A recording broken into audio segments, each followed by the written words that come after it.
For those of you who don't know me, I am Mike Szuma. I am a senior at Defiance College. I know that we have had an online course, so obviously matching a name with a face is probably the first time that some of you have seen me.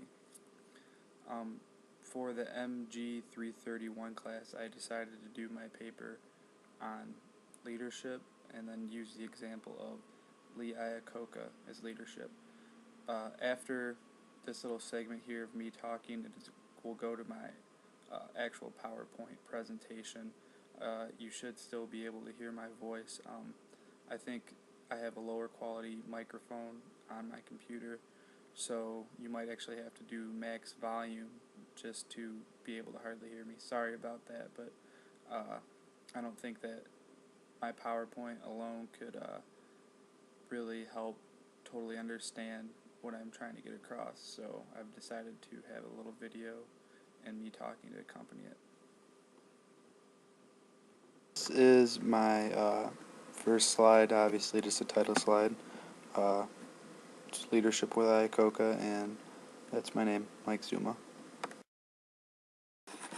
I first wanted to start off this presentation by giving a short synopsis of Lee Iacocca's life.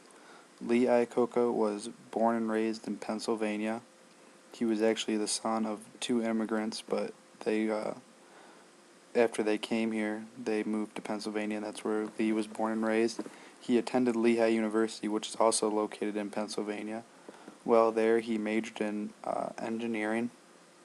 After there, he graduated in 4 years with high grades, high enough to go to Princeton for grad school, where he got a graduate degree in engineering. Right out of there, he got a job for Ford. Originally, he was an engineer at Ford, but quickly decided he didn't like that part of Ford, so he decided to move to the business side. While there at the business side, he became very, very successful, quickly rising the ranks, and by 1970 he became the president of Ford. He was the president of Ford for 8 years. While at Ford, he did very, very good things. He created the Mustang, or was one of the helpers in creation of the Mustang. Brought along the Lincoln Continental Mark III. He also helped make Mercury a popular brand again, which we all know now is kind of gone. Unfortunately, one person at Ford that didn't like him was Henry Ford II, who was probably the only person that had the ability to fire him, and in 1978 that's just exactly what he did. After his firing from Ford, he was hired shortly after by Chrysler. In less than a year, he became the CEO of Chrysler. He was basically CEO from Chrysler from around 1980 to 1992. During that time, he did huge things for Chrysler. When he first got there, they were pretty close to bankruptcy. He got a bailout, probably like the first auto bailout. I didn't even know that happened, but he got an auto bailout from President Carter, and he, with that bailout money, actually successfully turned Chrysler around. Other things he did at Chrysler was creation of the minivan, smaller sized cars, which are great because during his time as CEO, there was a gas crisis, and when gas skyrocketed, having good or better gas mileage on cars was a big thing. And like I said, he retired from Chrysler in 1992. After his retirement, Iacocca did a lot of other things. He opened up some other businesses. One of them is called Olivia, which is actually a food production company that makes a lot of food products with the help of olive oil. He does a lot of nonprofit work. His biggest one, I think, is for diabetes, which is what his wife died of. Another thing he did is wrote a couple books. His most recent book was called Where Have All the Leaders Gone, and that was published in 2007. And in that book, he actually goes over the 9 C's of leadership. And I think that's actually what really relates him really well to leadership in the subject of this class and my paper. which is what I'm going to go over next, the 9 C's of leadership.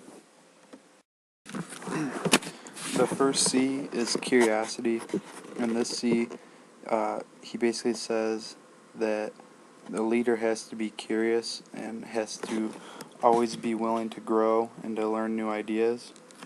The next C, or the second C, is a leader has to be creative. They have to be willing to go out and try something different, think outside of the box. The third C is that a leader has to be able to communicate, and that means to be able to effectively talk to people, not just going around and barking orders, but actually talking to people, and having both ways of the channels open, not only the telling but the listening part. The fourth C is character, and that means basically doing what is right. One thing he likes to quote is what Abraham Lincoln once said. It says, "If you test a man's character, give him power." The fifth C is courage, and basically what he says in the book is he's talking about having cojones, basically. It's basically doing good under pressure, I think, is what he means by courage. On to the second slide of C's. The sixth C is conviction. What he calls this is the fire in your belly. It's the passion to do what you want. The seventh C is charisma. Basically, this is making people want to follow you. To be a good leader, you have to have people under you that believe in what you believe and striving to get things done the way you want to have things done. 8 is competent. It does seem kind of obvious, but basically you gotta know what you're doing and not be a total idiot to be a leader. And then the 9th C is common sense, and that's basically, knowing your left from your right, knowing how to tie your shoes, stupid stuff like that, I guess, but it is something that a leader needs. Those were the 9 C's of leadership and a little bit about Lee Iacocca's life. If you have any questions about my presentation, post something on WebCT or email me at mzuma001@defiance.edu, and I will try to answer any questions you have at all. Thank you, and have a good summer. If you don't have another summer session class, and